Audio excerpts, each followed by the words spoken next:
नमस्कार. Basic English education चॅनलमध्ये आपले स्वागत आहे. मुलांनो, कालच्या व्हिडिओमध्ये आपण वर्बचे मूळ रूप पाहिलं आहोत, त्याला V1 आपण म्हणतो.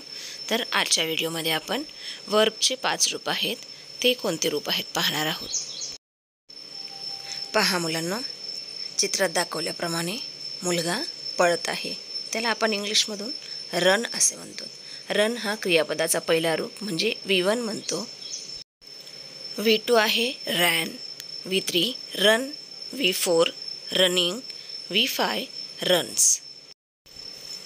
त्यानंतर थ्रो म्हणजे फेकणे. V1 थ्रो आहे, V2 थ्रीव, V3 throne, V4 throwing, V5 throws. मुलांनो, पुढच्या तक्त्याचं निरीक्षण करा. पहा, 5 रूप आहेत. पहिला आहे V1, त्याला आपण क्रियापदाचे मूळ रूप असे म्हणतो, त्यालाच इंग्लिशमधून बेस फॉर्म असेही म्हणतो. दुसरा आहे भूतकाळ रूप म्हणजेच पास्ट सिंपल. तिसरा आहे परिपूर्ण भूतकाळ रूप म्हणजेच पास्ट पार्टिसिपल. चौथा आहे चालू रूप, त्यालाच प्रेझेंट पार्टिसिपल.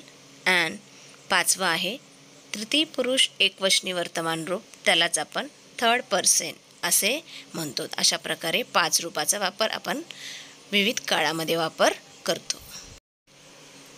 सरावासाठी तुम्हाला मराठी अर्थासकट काही वर्बची रूप्स दिलेले आहेत, ते म्हणजे बोलणे किंवा सांगणे, त्याला आपण टेल. V1 टेल आहे, V2 told, V3 told, V4 telling, V5 tails. अशा प्रकारे भरपूर उदाहरणे तुमच्यासाठी दिलेली आहे, याची नोंद वहीत करा.